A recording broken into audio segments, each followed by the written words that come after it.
Assalamualaikum warahmatullahi wabarakatuh. Pada pembahasan materi kali ini terkait tentang pengertian dasar perseroan terbatas atau yang disebut dengan PT.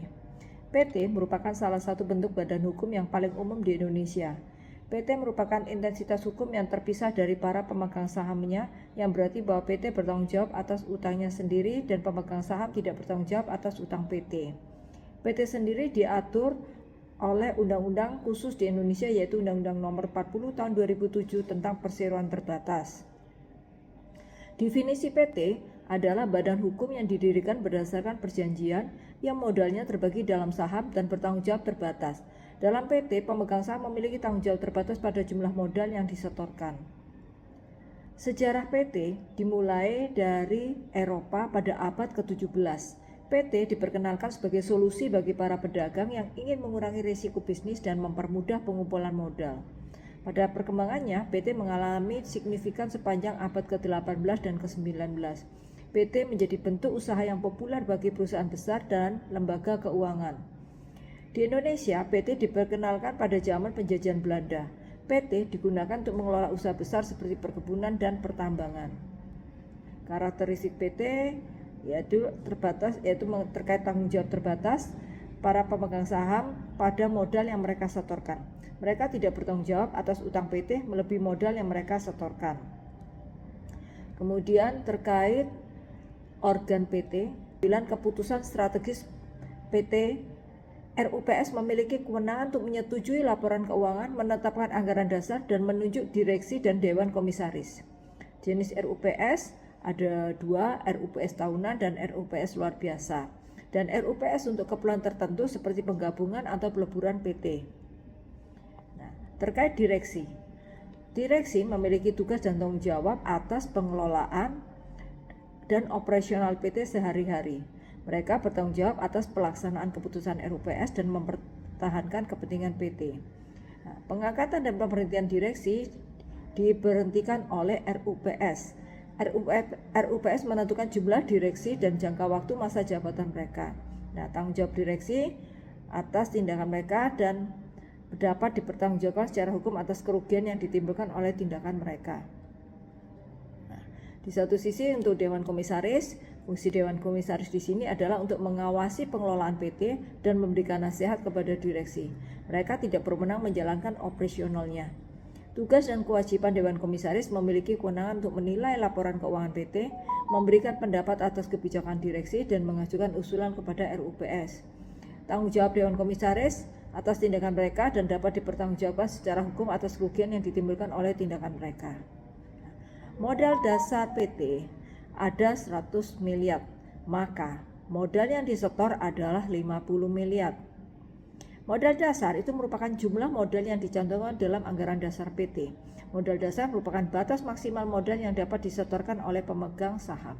Sedangkan modal disetor merupakan jumlah modal yang sudah disetorkan oleh para pemegang saham. Modal disetor merupakan modal yang dapat digunakan oleh PT untuk menjalankan operasional bisnis. Nah, pengertian terkait saham. Saham adalah bukti kepemilikan terhadap PT. Pemegang saham memiliki hak untuk mendapatkan keuntungan dari PT dan hak untuk berpartisipasi dalam pengambilan keputusan PT. Jenis saham, terdapat beberapa jenis saham yaitu saham pokok dan saham preferen.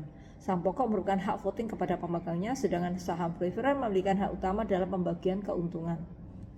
Nah, pendirian PT tahap-tahapannya adalah dengan membuat anggaran dasar, penentuan modal dasar, dan menunjukkan pengurus PT.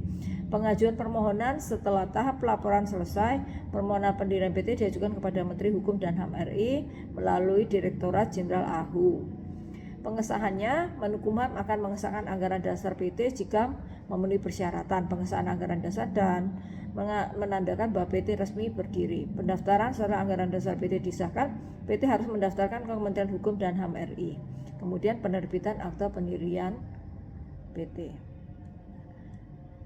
Proses pendirian PT yaitu ada beberapa tahap yang telah disebutkan, bahwa melalui pembuatan anggaran dasar, kemudian pengesahan, kemudian penerbitan akta pendirian. Kemudian terkait perubahan anggaran dasar PT, dapat dilakukan jika terdapat perubahan signifikan dalam bisnis PT atau keinginan untuk menyesuaikan dengan undang-undang yang berlaku.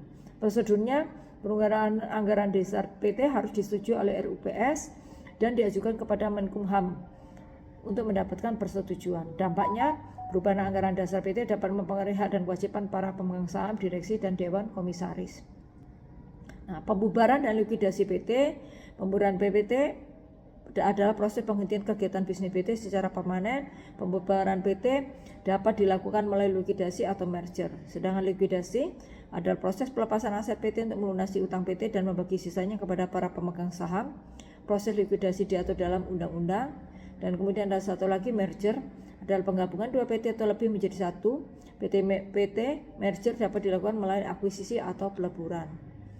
Ya, kemudian terkait tugas dan tanggung jawab direksi tadi telah disampaikan di awal bahwa pengelolaan PT sehari-hari dan harus mempertahankan kepentingan PT.